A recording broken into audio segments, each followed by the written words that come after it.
ललकार पाकिस्तान के ऐसे कमांडो की दास्तान जो लड़ाई झगड़े को पसंद नहीं करता था। सियासत ने, हालात ने और पुलिस ने उससे उसका प्यार छीन लिया। वो आदमी बेजार हो गया।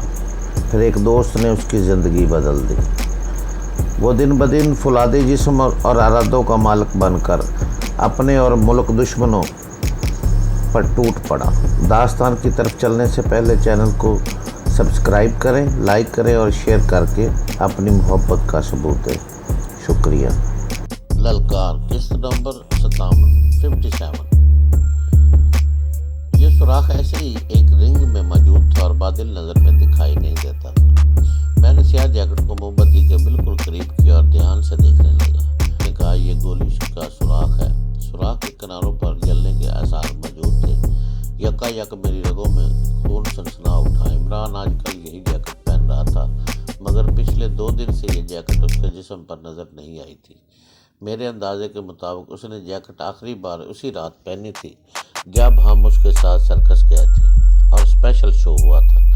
एकदम एक मंजर अपनी पूरी जज़ियात के साथ मेरी निगाहों के सामने आ गया। ये वही स्पेशल शो का मंजर था। स्टेज पर रिवाल्वर वाला गेम हो रहा था। नादिया कुर्सी पर बैठी थी। रेफरी और इमरान उससे बस 3-4 फुट के फासले पर मौजूद थे। इमरान ने यही जैकेट पहन रखी थी। हाँ, यही जैकेट। इमरान के दोनों हाथ हस्बे आदत जैकेट में की जेबों में थे। Oh my God! मेरे होंठों से बेसाख्ता निकला और मुझे अपना सर घूमता हुआ महसूस हुआ। मेरी फटी फटी नज़रें बदस्तूर चली जैकेट की जेब के सुराख पर जमी थी। तो क्या इस रात जैकेट में रिवाल्वर मौजूद था और इस रिवाल्वर से गोली चलाई गई थी? एक ऐसी गोली जिसका रुख नादिया की तरफ था। मेरा गला खुश्क हो गया।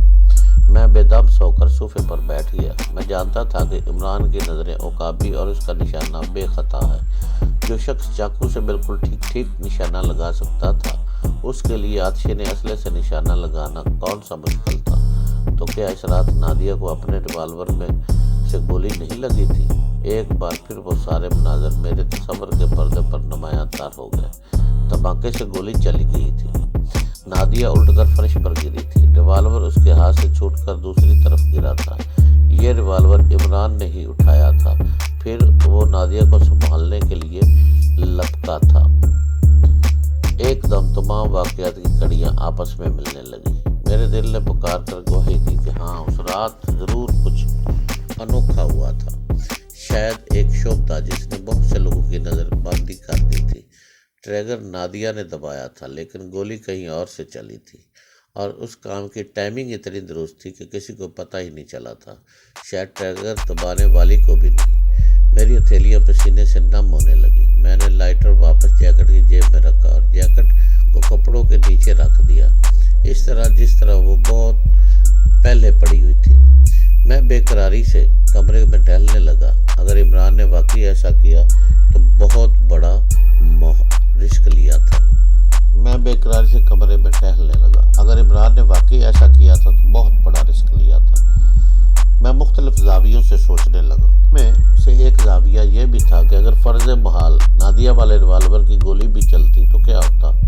क्या 2 गोलियां नादिया को लगती? मैं जितना सोच रहा था इतना ही उलझ रहा था।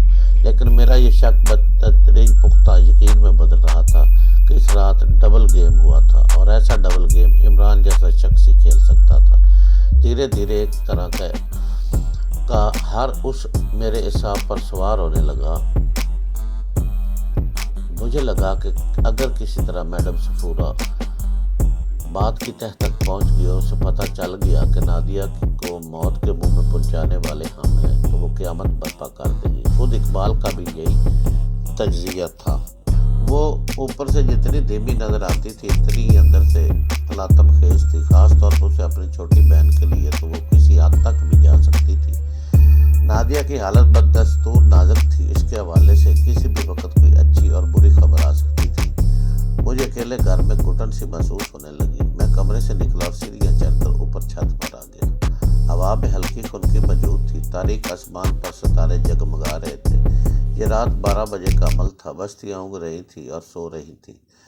दूर फासले पर मीनार पाकिस्तान की रोशनी भी जैसे किसी गंभीर सोच में खोई हुई थी। मेरा दिल चाहा कि इमरान को फ़ोन करूं, मगर फिर इरादा मुलतवी कर दिया। मैं छत पर टहलता रहा। ذہن پر صرف اور صرف عمران کی سیاہ جیکٹ چھائی ہوئی تھی۔ انگنت اندیشے دل میں اور دماغ میں سر ابھارنے لگے۔ اچانک مجھے آہٹ محسوس ہوئی۔ یہ آہٹ گھر کی عقبی گلی سے ابھری تھی۔ تب مجھے دو سائے دکھائی دیے۔ وہ گھر کے بیرونی دیوار کے ساتھ حرکت کر کے اوجھل ہو گئے یکا یک۔ میرے سینے میں دھڑکن کے گولے سے پھٹنے لگے۔ مجھے اندازہ ہوا کہ جو آہٹ سنائی دی وہ گھر کے عقبی سین سے ابھری تھی اور یہ کسی کے سین میں کودنے کی آواز تھی۔ کوئی گہری تاریکی کا فائدہ اٹھا کر سین میں کودا تھا۔ میں نے اس کودنے والے کو بڑی تیزی سے برآمدے میں اوجھل ہوتے دیکھا۔ پتہ نہیں کیوں مجھے لگا کہ یہ گرانڈیل شخص کوئی اور نہیں شیرا ہے۔ تو کیا وہی ہوا تھا جس کے بدترین اندیشے موجود تھے؟ میڈم اور اس کے اہلکاروں کو اصل معاملے کی ٹو لگ گئی تھی۔ دونوں طرف کی چھتیں کافی نیچی تھی، ورنہ میں ان میں سے کسی چھت پر کود جاتا۔ میں شدید خوف کے عالم میں خود کو بمشکل سنبھالتا ہوا زینوں سے اترا اور پہلی منزل پر پہنچا۔ میرا گلا خشک ہو چکا تھا اور بائیں ہاتھ پاؤں پر چیوٹیاں سی رینگ رہی تھی۔ نچلی منزل کے نصف زینے طے کر کے میں اس قابل ہو گیا کہ گراؤنڈ فلور کے 2 کمروں میں جھانک سکوں۔ ان میں سے ایک کمرہ وہ تھا جہاں میں کچھ دیر پہلے موجود تھا۔ میری روشن کی ہوئی موم بتی ابھی تک سائڈ ٹیبل پر روشن تھی۔ چند سیکنڈ کے لیے مجھے لگا کہ شاید کمروں میں کوئی نہیں اور میرے اندیشوں نے مجھے کسی وہم کا شکار کیا ہے۔ تاہم کچھ دیر بعد یہ خوش فہمی مکمل طور پر دور ہو گئی۔ میں نے کمرے میں 2 سائے دیکھے۔ ان میں سے ایک کے ہاتھ میں یقیناً پسٹل تھا۔ وہ بڑے چوکس انداز میں دروازے کی طرف رخ کیے کھڑے تھے۔ دوسرا سایہ الماری کی طرف متوجہ تھا۔ مدھم روشنی میں مجھے اس کی حرکات دکھائی دے رہی تھی۔ وہ الماری میں سے کپڑے اور دیگر اشیاء اٹھا کر قالین پر پھینک رہا تھا۔ اس دوران میں گھر کے پہلو کی طرف سے بھی آٹیں سنائی دینے لگی۔ شاید ان کا تیسرا ساتھی گھر کی بغلی راہداری میں موجود تھا۔ مجھے اس کے بھاری قدموں کی چاپ صاف سنائی دے رہی تھی۔ چند سیکنڈ بعد میں نے دوبارہ کمرے میں جھانکا تو ہر اندیشہ سچ کا روپ دھارنے لگا۔ اندر گھسنے والے ایک شخص کے ہاتھ میں وہی جیکٹ نظر آئی جو کچھ دیر پہلے میرے ہاتھ میں تھی۔ وہ شخص جیکٹ کی جیبیں ٹٹول رہا تھا۔ تب شاید وہ جیب کے سوراخ تک پہنچ چکا گیا۔